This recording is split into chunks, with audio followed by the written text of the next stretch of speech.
السلام عليكم ورحمة الله وبركاته. حبايب قلبي، ازيكم؟ يا رب تكونوا بخير. اهلا وسهلا بيكم في قناة ابداعات فرح. النهارده زي ما انتم شايفين شكل الموضوع فيها محشي. زي ما انتم شايفين كده معانا الخضره بتاعتنا، الشبت والكزبره والبقدونس. انا الحاجات دي لسه ما حطيتش ايدي فيها خالص زي ما حضراتكم شايفين. ومعانا كده البتنجان. يعني مش هعمل حاجات كميات كبيره من كل نوع، حاجات بسيطه اني هنوع. يعني هعمل المحشي مشكل زي ما بيقول كده، فعشان خاطر كده مش مكتره من الفلفل والبتنجان والحاجات دي، لاني هعمل كذا صنف.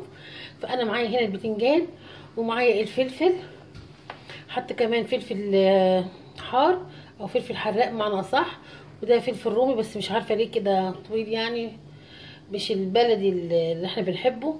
ومعانا هنا بومبار انا مطلعاه من الفريزر عشان خاطر يفك كده. وهنا معانا الفراخ انا غسلاها، بس حابه احط كده حاجه معاكم عشان نزيل الزفره من الفراخ نقولها.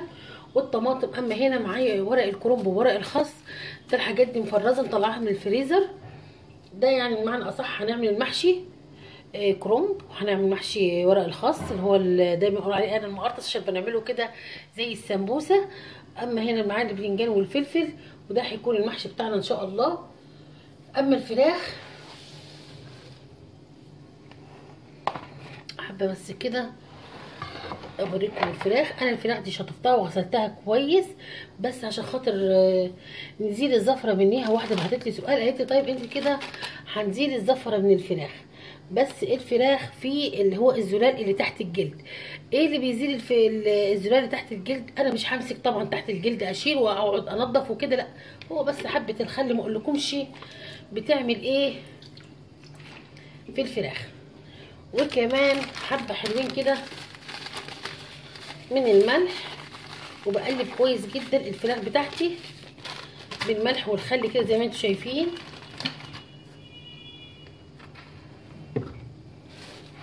بقلبها حلو جدا كده.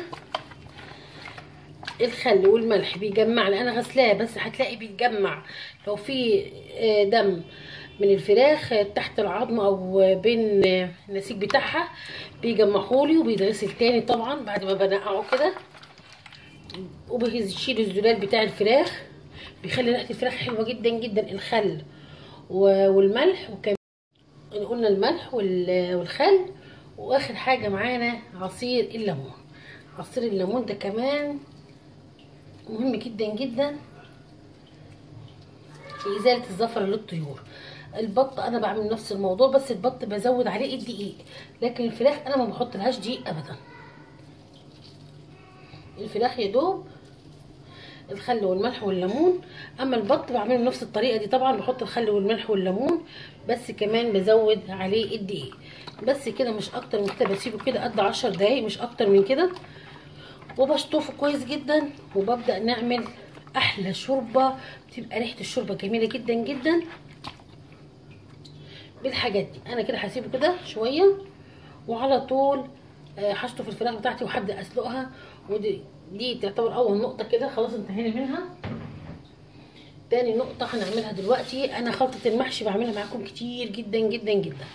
فانا ان شاء الله هقور البتنجان وهقطع الخضره بتاعتي وهغسلها وهغسل الطماطم، وهبدا اعمل تسبيكه المحشي وعشان خاطر نحشي معاكم البومبار والمحشي بتاعنا. وان شاء الله هنعمل كمان طبق ملوخيه كده عشان الاكله بتاعتنا تكمل. هوضب الخضار بتاعي وهرجع لكم دلوقتي. هنجهز مع بعضينا صينيه الفراخ اللي احنا هندخلها الفرن. انا الفراخ سلقتها نص سلقه. ودلوقتي زي ما انتم شايفين انا مقطعه حبتين من البطاطس وحبايه واحده بس من الجزر، ومعايا حبايتين بصل، حبايه واحده طماطم، وحبايه واحده فلفل اخضر، وملح وفلفل، ومش اكتر من كده. هنعمل كده فرشه حلوه جدا جدا للفراخ قبل ما ندخلها الفرن. كده احنا حطينا البطاطس والجزر.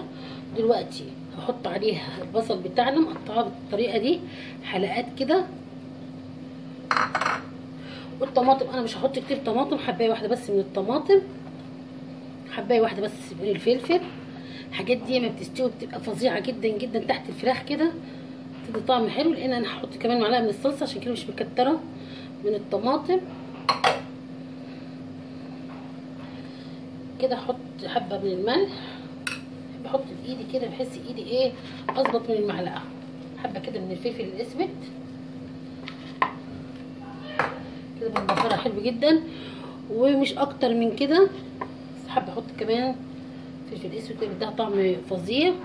شايفين الحاجات دي اللي انا حطيتها تحت الفراخ بحطها في الفرن، بتبقى الصينيه كده بتتزبد البطاطس والطماطم والحاجات دي كلها بتبقى فظيعه حبايبي. دلوقتي انا نزلت الفراخ سلقتها زي ما قلت كده. هبدا دلوقتي ارص الفراخ كده في البايركس.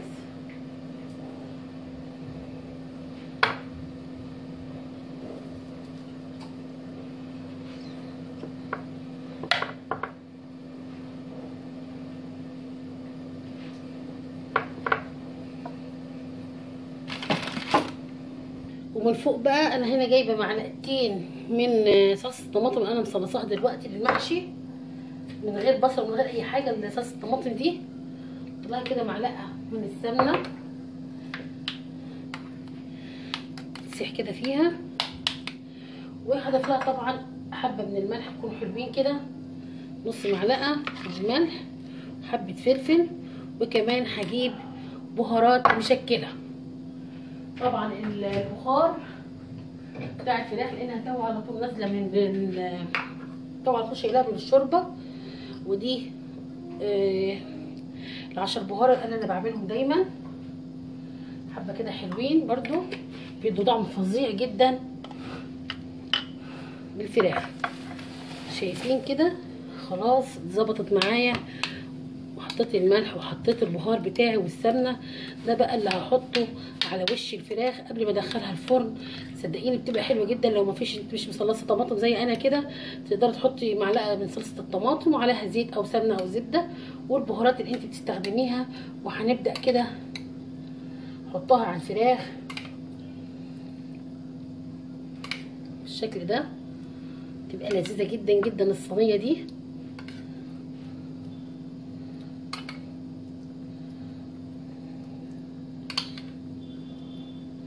كده الفراخ بتاعتي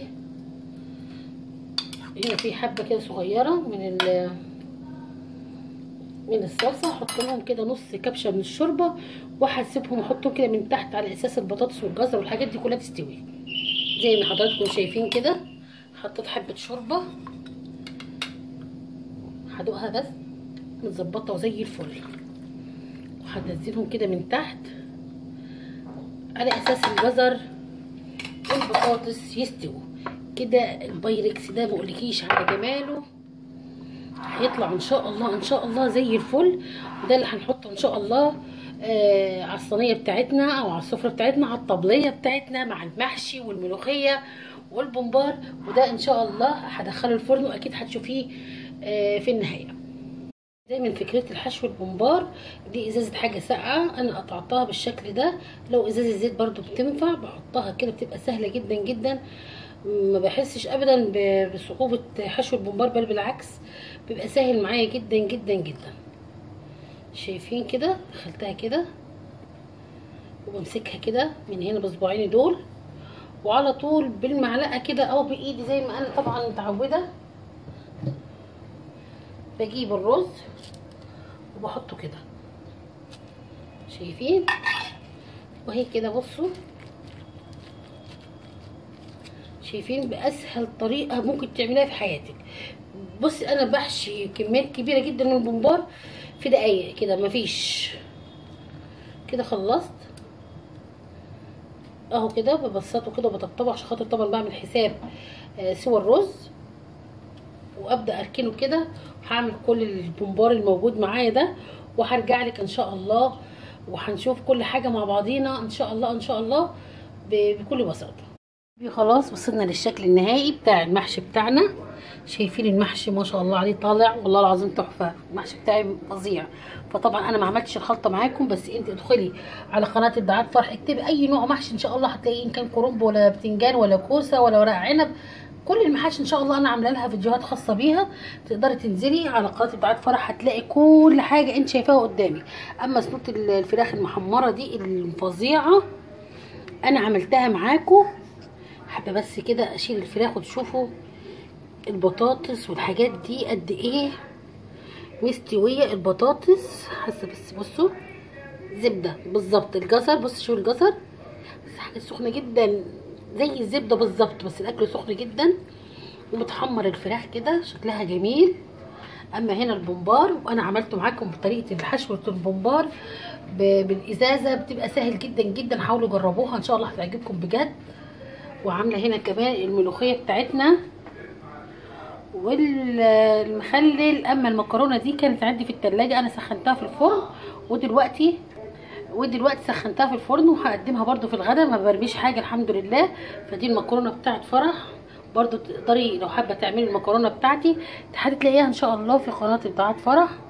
وده الغدا بتاعي، يا رب يعجبكم. طبعا انا يوم الجمعه بحب دايما اعمل كده في لمه العيله، اجازه المدارس واجازه العمل بتاع جوزي، فاحب دايما اعمل لهم كده ايه، غدا يكون حلو والم فيه عيلتي. يا ريت تعملي زيي ان شاء الله هتعجبكم كل وصفاتي. واذا عجبك الفيديو شجعني، اعملي لايك وشير واشتركي في قناتي. واللي اول مره يشوف قناتي بتاعت فرح يا ريت يشترك ويفعل الجرس. حبايب قلبي، اوعدكم كل جديد هتلاقيه هنا مع فرح. اسيبكم في حفظ الله. السلام عليكم ورحمه الله وبركاته.